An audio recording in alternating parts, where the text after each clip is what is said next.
Assalamualaikum warahmatullahi wabarakatuh. Salam sejahtera untuk kita semua. Hai Sobat Pendidikan, selamat datang di channel ini.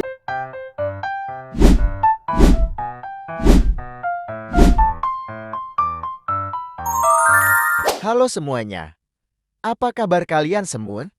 Semoga baik-baik saja ya. Pada kali ini, saya akan membahas tentang pasar, mulai dari pengertian, definisi, jenis-jenis, kelebihan, dan kekurangan. Oke, jadi pasar yang ingin saya bahas di sini adalah pasar perumahan. Pertama, saya akan membahas pengertian dari pasar. Apa sih pasar itu? Pasar adalah sebagai tempat bertemunya pembeli dan penjual untuk melakukan transaksi jual beli barang dan jasa, secara offline maupun online. Pasar perumahan adalah area atau sistem di mana transaksi jual beli atau sewa properti berlangsung. Ini meliputi berbagai jenis properti seperti rumah, apartemen, dan lahan. Faktor-faktor seperti permintaan, penawaran, harga, dan kondisi ekonomi memengaruhi dinamika pasar ini. Ada aspek investasi dan pengembangan yang juga sering dibahas. Selanjutnya, saya akan membahas ciri-ciri pasar perumahan. 1. Permintaan tinggi. Ada kebutuhan yang konsisten untuk tempat tinggal, baik dari pembeli maupun penyewa. 2. Variasi tipe properti. Terdapat beragam jenis properti, seperti rumah tinggal, apartemen, dan rumah susun. 3. Fluktuasi harga. Harga properti dapat berfluktuasi tergantung pada lokasi, kondisi ekonomi, dan permintaan pasar. 4. Ketersediaan pembiayaan. Banyak opsi pembiayaan, seperti hipotek, memudahkan pembeli untuk memiliki properti. 5. Faktor lokasi. Lokasi sangat mempengaruhi nilai dan permintaan properti, termasuk aksesibilitas dan infrastruktur. 6. Regulasi pemerintah. Terdapat regulasi terkait kepemilikan dan pengembangan properti yang mempengaruhi pasar. Selanjutnya, saya akan membahas jenis-jenis dari pasar perumahan. Berikut ini jenis-jenisnya. 1. Pasar primer. Pasar di mana rumah baru dibangun dan dijual langsung oleh pengembang. 2. Pasar sekunder. Pasar untuk transaksi rumah yang sudah ada, di mana pemilik menjual properti mereka kepada pembeli. 3. Pasar sewa. Fokus pada penyewaan properti, baik rumah, apartemen, atau ruang komersial. 4. Pasar sosial. Menyediakan perumahan dengan harga terjangkau, seringkali didukung oleh pemerintah atau organisasi non-profit. 5. Pasar luxury. Memfokuskan pada properti mewah dengan harga tinggi, biasanya dengan fasilitas premium. 6.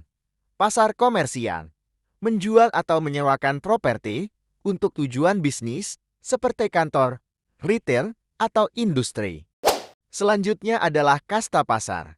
Kasta pasar perumahan merujuk pada segmentasi dalam pasar properti berdasarkan status sosial, pendapatan, atau karakteristik demografis pembeli.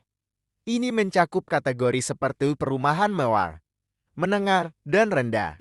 Kategori pasar.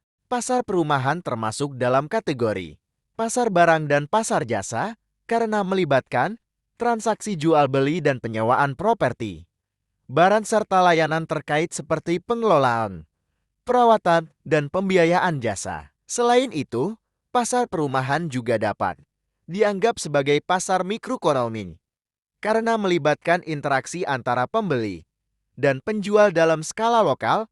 Di tingkat yang lebih luas, pasar perumahan dapat berkontribusi pada dinamika pasar makroekonomi, memengaruhi indikator ekonomi seperti pertumbuhan, PDB, dan tingkat pengangguran.